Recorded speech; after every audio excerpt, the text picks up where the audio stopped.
Olá, meus amigos.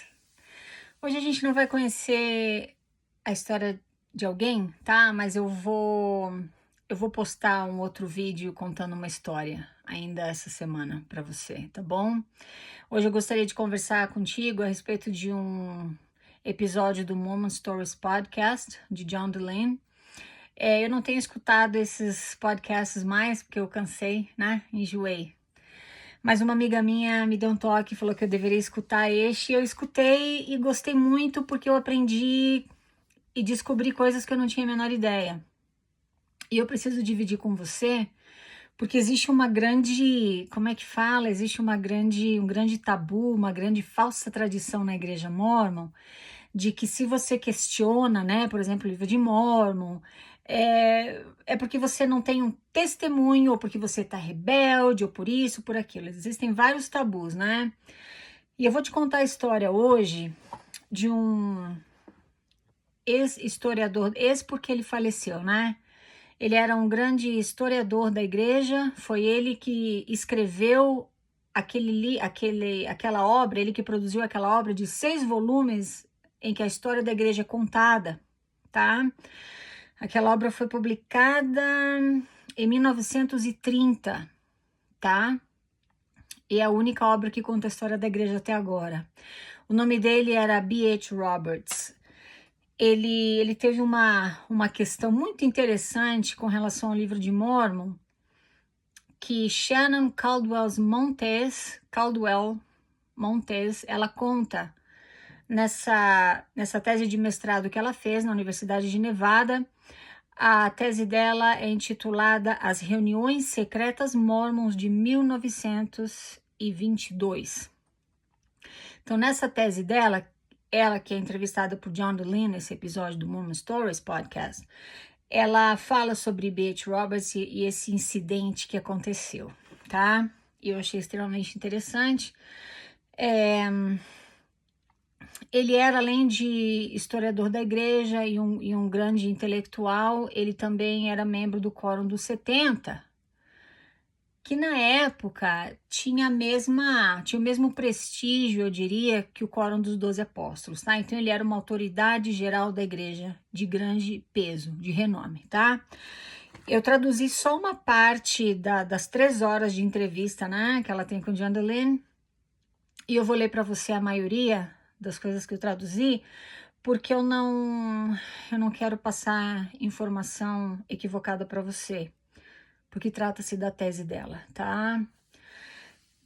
Então tá, ela fala o seguinte, que em 1911, presta bem atenção aos detalhes, tá? Porque é uma coisa extremamente interessante.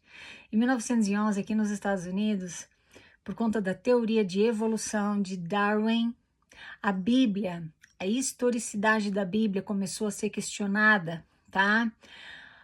Algumas igrejas começaram a tomar partido em relação à origem do homem, por exemplo. Algumas igrejas mais progressistas começaram a aceitar a Bíblia como contendo histórias simbólicas, incluindo a criação do homem, e dilúvio e outros acontecimentos que estão lá no Velho Testamento, tá? Outras igrejas mais conservadoras decidiram ignorar a ciência e seguir pregando a literalidade da Bíblia, ou seja, seguiram considerando aquelas histórias bíblicas como sendo fatos, tudo com o interesse de cada igreja. Para a igreja Mórmon, isso não representou um grande problema. Por quê? Porque eles têm o livro de Mórmon, que eles alegam ser um outro testamento de Jesus Cristo. Na 8ª regra de fé, eles falam o seguinte, né, na igreja Mórmon: cremos ser a Bíblia a palavra de Deus desde que esteja traduzida corretamente. Também cremos ser o livro de Mórmon a palavra de Deus. Então, para os mormons ficou tranquilo. Eles adotam, né, a versão, porque você sabe que a Bíblia tem várias versões de tradução. O mormonismo adota a versão do rei Tiago, porque essa era a Bíblia usada por Joseph Smith na casa dele. Então ele fundou o mormonismo usando aquela versão e a igreja por isso usa aquela versão até hoje, tá? Eu achei interessante ela falar que nessa época em que a teoria da evolução de Darwin estava sendo muito comentada, né, no meio religioso, 4 professores da BYU começaram a ensinar a teoria da evolução e perderam o emprego por causa disso. Um professor, ele prometeu para a universidade que ele não ensinaria a teoria da evolução, porque ele precisava proteger o emprego dele, então ele não foi demitido. Uma universidade. Uma universidade descartando o que a ciência tem para dizer, mas tudo bem. Agora olha só que interessante essa parte, eu vou ler para você. A arqueologia era uma ciência que estava em alta nessa mesma época, ou seja, em 1911. Ossos de dinossauros estavam sendo encontrados. Estavam aprendendo como algumas espécies sofriam mudanças com o passar do tempo, porque podiam ver ossos mais velhos, outros mais novos e compará-los, reafirmando a teoria de Darwin. Por conta desse fenômeno em que a arqueologia era uma ciência que estava em alta, muitos mormons começaram a pensar, mas isso é maravilhoso, porque agora a historicidade do livro de Mórmon, através da arqueologia, vai poder ser confirmada. Por outro lado, outros mormons pensavam, eu não sei não, hein? Não sei não se a arqueologia vai poder provar que esse livro é histórico.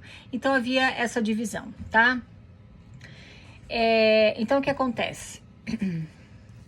B.H. Roberts, ele também era um apologista da igreja. Se você pesquisar aí na internet, que eu espero que você pesquise, você vai ver que ele escreveu vários outros livros da igreja, tá? Um apologista é aquele que defende um determinado ponto, nesse caso aqui o mormonismo, tá? Ele era um grande defensor. Então ele fez uma pesquisa e escreveu um livro em 1917, intitulado Novas Testemunhas de Deus, tá? Nesse livro ele afirma que o livro de Mórmon é um outro testamento de Jesus Cristo. Segundo Shannon, essa universitária, ele achou que tinha feito um bom trabalho. Ele, B.H. Roberts, acreditava na autenticidade do livro de Mórmon e que ele era o que clama ser, ou seja, um documento histórico. Tudo bem. Deixa eu ler para você esse trecho também.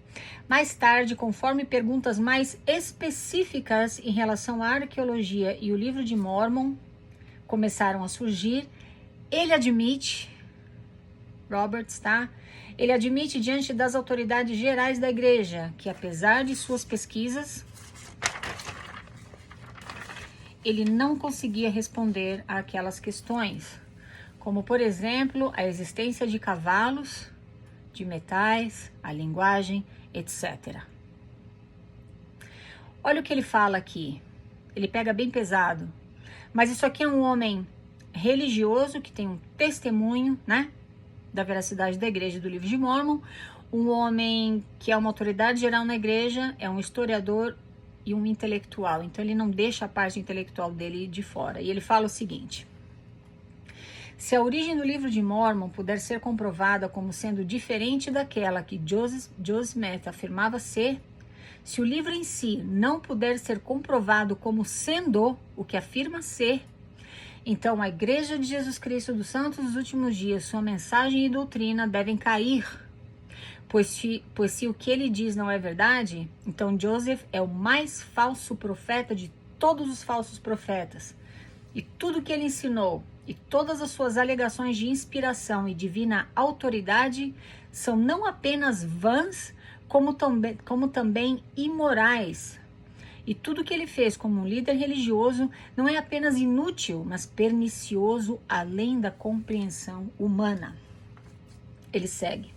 Aqueles que aceitam o livro de Mórmon pelo que ele clama ser, não devem fundamentar seus argumentos na incapacidade de seus oponentes de provarem o contrário.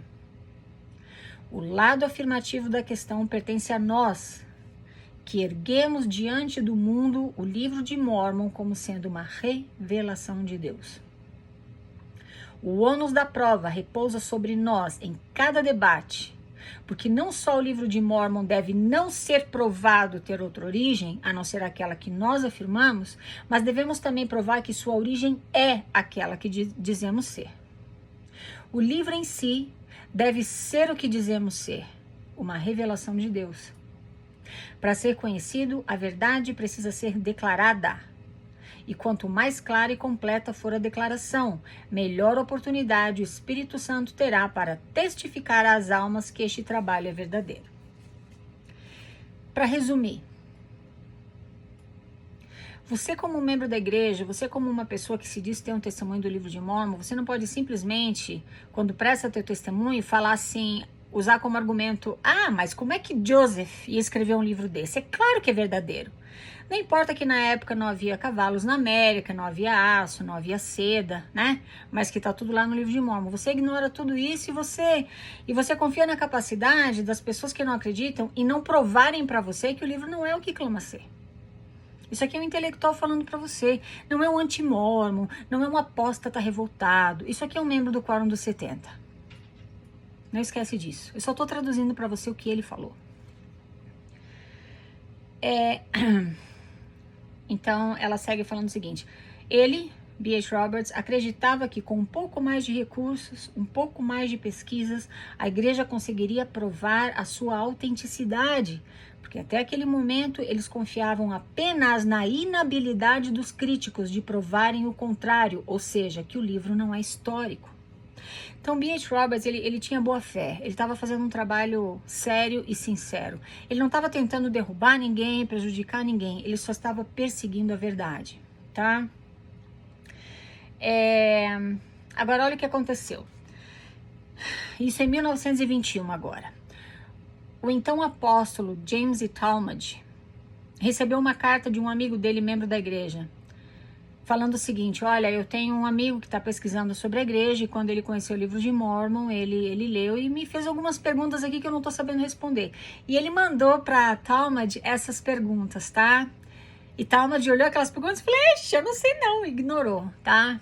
Para encurtar a história, esse membro da igreja teve que mandar para Talmage 3 cartas falando, eu realmente preciso dessas respostas. Afinal de contas, ele era um apóstolo, né, Talmage?